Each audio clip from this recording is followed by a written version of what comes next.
Everybody, fat activist gone rogue here, and today I'm trying something that my therapist suggested, which is linking. So I'm going to stand on the scale, which I've already done, and then take inventory of the negative feelings that come up, and I'm going to link it to making the blog, which is always a really positive thing for me because that's where I process all of those negative emotions. Rather than standing on the scale and feeling all those negative emotions and thinking to myself, wow, I should really make a video blog about this. I'm just going to start doing it.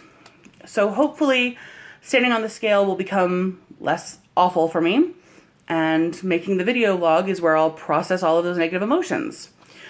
So today I stood on the scale, and the number was 363, which means it's 35 pounds down from where I first started. On May 25th, I was at 398, and as of today, July 1st, I'm at 363, at least according to my scale, which I'm kind of iffy about. Not so sure it's the greatest scale, but it gives me an idea of where I am. When I stand on the scale, I think about all of the times that I've been judged harshly for what that number says. I think about my mother saying to me the first time I wore a strapless dress that I looked like a stuffed grape leaf. I think about all of the magazine ads that tell you how to dress for your body that never include a body like mine.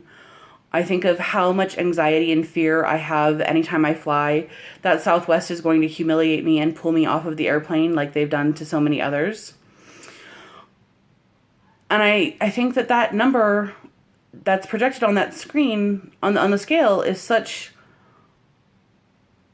a large number in terms of how much I weigh, but also how much it impacts my life.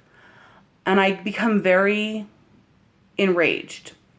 To give you one example of how I have seen my fatness directly impact my quality of life, last year I had a hysterectomy, and they had to convert from a vaginal laparoscopic procedure to a full abdominal surgery. So I got cut from belly button to groin. Shortly after that, I developed some real tenderness to the touch. Upon palpitation, it was hot and swollen. And so I went to the emergency room. And when I was there, I waited for almost 4 hours for a doctor to come in, have me stand up. And then she pushed on my stomach and said, "Nope, you're just fat. You're fine." So I went home, where I continued to develop a fever, and when home health care came the next day, they told me that I need to go back to the emergency room because something was not right. They could feel a nodule that was distended to them. And so when I went back to the hospital, luckily I got a doctor that wasn't willing to dismiss me based on my weight, who got me in for a scan, and as it turns out, I had 3 infected abscesses along my sutures that were not palpable while standing because I'm fat. And if the doctor hadn't been so quick to dismiss me, I would have gotten treated sooner, which would have been nice because it was a very unpleasant thing to go through. So that's the kind of thing that it brings up in me when I stand on the scale. Conversely, I feel really positive. So I'm really, really competitive. Like, don't play cards with me because I will do anything it takes to win. I'm cutthroat. I'm awful. I'm not above cheating. I like to win. So when I look at the scale and I see that number is going down, I feel like I'm winning at all of this hard work that I've been doing, all of the calories that I've been counting, anything I deny myself, all of the walks when I'm tired, all of the stretching, all of the squats, all of the everything. I feel like, wow, okay, that's worth it. I won. Like, I did these things and it paid off. The thing that's supposed to happen happened. So hooray for that. But I also have to work through all of those negative emotions that come up. My therapist finds it really funny that when I go to her office, I'm not talking about how afraid I am of getting sick or how afraid I am of restricted eating or whether or not I'm going to be in pain. whether or not something could go badly. What if I have a sleeve rupture? What if I have a staple leak, anything like that, and end up in the hospital for a month? That's not the stuff that scares me. Like, that's common knowledge about this surgery that could happen. And when I think about physical pain, I think, well, I've lived through worse. Like, I've been homeless, I've been hungry, I've broken ribs, I've had punctured lungs, I've been abused. Physical pain, you endure. It's the emotional stuff that really bogs me down, because I don't want to be a person who hates my body now or in 100 pounds from now, or I don't ever want to regret making this choice. Not that I won't ever regret making this choice, because my understanding is that most people who go through the surgery hit a point at which they regret the choice, and eventually that levels out. But I want to make sure that my brain and my emotions are caught up to the activity that I'm doing to my body. So here I am, and I'm feeling good about the number on the scale, and I'm feeling good about the monumental changes that I'm making, like quitting smoking and quitting beer and restrictive eating and all that stuff, and making better choices, learning portion control, all that shit. And feeling really negative about succumbing to giving a lower number on the scale any more value than a higher number on the scale, because that's really what it comes down to. And then I saw this thing on Instagram that I wanted to share. It's from Lady Grinning Soul, who if you're on Instagram, follow her. She's amazing. She's truly a fantastic person, and I admire her so much. She writes, "So sick of judgments about weight loss surgery.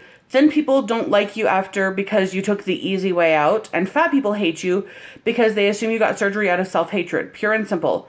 I got weight loss surgery for my health, not for looks. But do I look damn good? Well, yes. But that's just an added bonus. I look damn good before surgery too." So I read that and I thought to myself, holy shit, I'm the fat person who hates me because I'm assuming that I'm getting surgery out of self-loathing.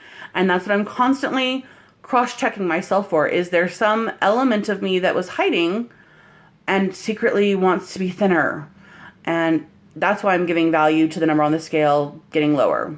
And it occurs to me, like, as I go through these video blogs, that at first I thought other people would think that I was copping out or taking the easy way out or had self-hatred. And the more I process that, the more I become aware that really it's me that I'm afraid of.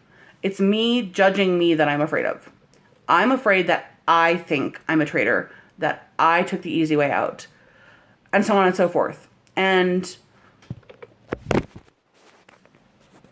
I'm sort of just here to tell myself that, like, this is not the easy way out. The work that I'm doing to have dropped those 35 pounds to begin with, you earned. You earn every ounce of the good that's going to come to you, because you didn't stop loving yourself from beginning to end. I don't hate myself for being thinner. I don't hate the changes that are happening in my body. I don't feel like I'm laying back and just letting life happen to me. I feel like I'm in control, actually. And it's a different kind of control than I'm used to, but it's still me making the choices. So when I'm looking at that scale and I'm feeling like betraying the fat activism movement, I want to remind myself of this feeling right now, that the only person who's really judging me is me. The only person I am absolutely responsible to is me. And I want to be tender with that person that says, what if I'm doing bad? But at the same time, I don't want to take any of her shit. I just don't. I'm not interested in the story that I'm a failure. And really, I've designed this neural pathway that I'm a failure to the fat activism movement if I lose the weight, and I'm a failure to weight loss surgery if I don't lose the weight. And my story doesn't have to revolve around me being a failure. It would be an interesting new dynamic for me to change the narrative arc and think about myself as somebody who's successful. So I'm going to try to do that. I also wanted to remind myself that, the other day on Instagram, I saw somebody talking about really negatively about obesity and pathologizing obesity in this way that was super negative, and I immediately stepped forward and pointed out this was harmful thoughts and that they were concern trolling. Like, oh, it's fine to say that, you can call it fat positivity or body positivity if you want to, but obesity is so unhealthy and really we should prioritize our health. So I pointed out how this was not only concern trolling and fat phobia, this was also a really ableist standpoint to take. Not everybody has the privilege of health, and some of us are dealing with chronic pain that is unrelated to our weight, and I wonder how often she concern trolls people who are thin and smoke, or thin and drink a lot, or thin and eat whatever they want because that's the metabolism and body that they happen to have gotten. And it was amazing to watch her sort of freak out on me and like say, well, I can't possibly be fat phobic because I was fat. And I just eventually got tired of it. But I want to remind myself later that like, that's still where my fight is. That was still my first instinct, was to fight the good fight. And there was no part of me that thought, oh, you're right. Like, I'm so glad I'm getting weight loss surgery too. Now I'm going to be so much healthier, AKA better, than all the fat people. Because that's what it reads like when people post that stuff. So today, I'm down 35 pounds. Still going fat activism. Transforming my narrative arc into a story of success. And getting really tired of the insecure part of me bullying the part of me that's trying to make positive changes. So that's where I am. And I'll probably talk to you guys again next week and see how I'm feeling then. Bye.